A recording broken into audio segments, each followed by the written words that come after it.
Hey, I get it when you're about to drop serious cash on a camera you've never held. The first thought is, what if I'm just buying a piece of metal I'll never use? I've been in that exact spot a lot, scrolling through endless specs, watching review after review, and still feeling that knot in my stomach. So before you click add to cart, let's walk through the Nikon Z7 with the 2470mm f/4S kit, see who it actually clicks for, and figure out if it's the right match for your shooting style. Link is in the description if you want to check the product details on Amazon.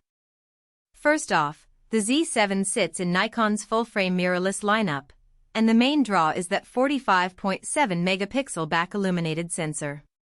That number looks huge, but what does it mean in everyday shooting?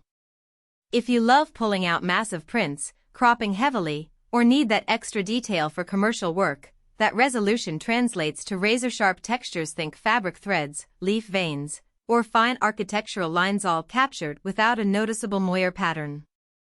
For the hobbyist who's mostly shooting vacation snaps, you'll probably never tap the full 45MP, but you'll still notice cleaner enlargements when you print a 1620 or share a large file with friends. Autofocus is where the Z7 tries to earn its stripes. Nikon bundles a 493-point-on sensor phase detect AF system, and in my testing, it feels confident tracking moving subjects whether you're following a kid on a bike or a bird taking off. The thing I appreciated most was the eye detect mode in stills. It locks onto a face quickly, stays locked even if the subject moves around the frame, and the focus point jumps seamlessly. In low light, the sensor's back-illuminated design gives you usable AF down to around EV3, which is roughly a dimly lit restaurant. So if you frequently shoot events, weddings, or indoor parties, you'll feel more comfortable trusting the camera to keep subjects sharp without chasing focus manually. Now, let's talk low-light performance. The high-resolution sensor can be a double-edged sword because every pixel needs light, and that can raise the noise floor when you push ISO high. In practice, the Z7 stays clean up to about ISO 1600, after which grain starts to appear, but it's still more manageable than many older full-frame models.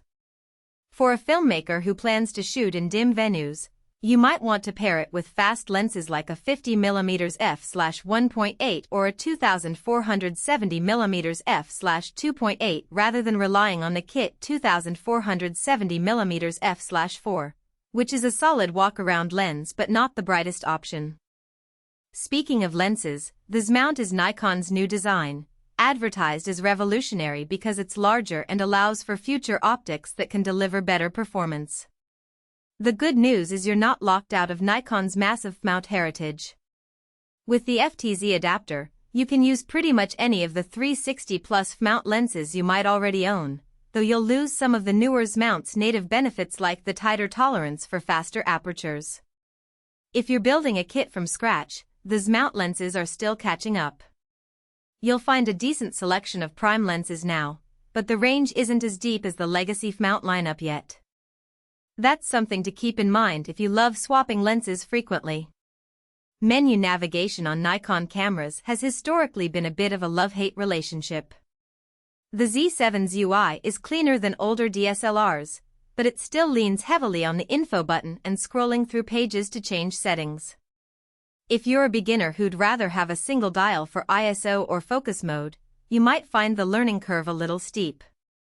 However, once you get the hang of it, the depth of customization like fine-tuning AF area size or setting custom functions for video feels rewarding.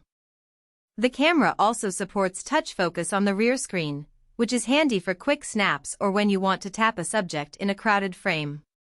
Battery life is always a hidden cost. Nikon rates the Z7 at about 310 shots per charge, which is respectable for a high-resolution mirrorless body, but the claim is based on stills shooting. If you're moving into 4K video, especially at higher frame rates, you'll notice the battery draining faster, maybe 90,120 minutes of continuous recording. Carrying an extra ENEL15C battery is advisable if you plan a day of shooting events or travel. The good part is the battery is interchangeable, and the charging dock is straightforward. Now, who should actually buy this kit? First, think about the type of creator you are.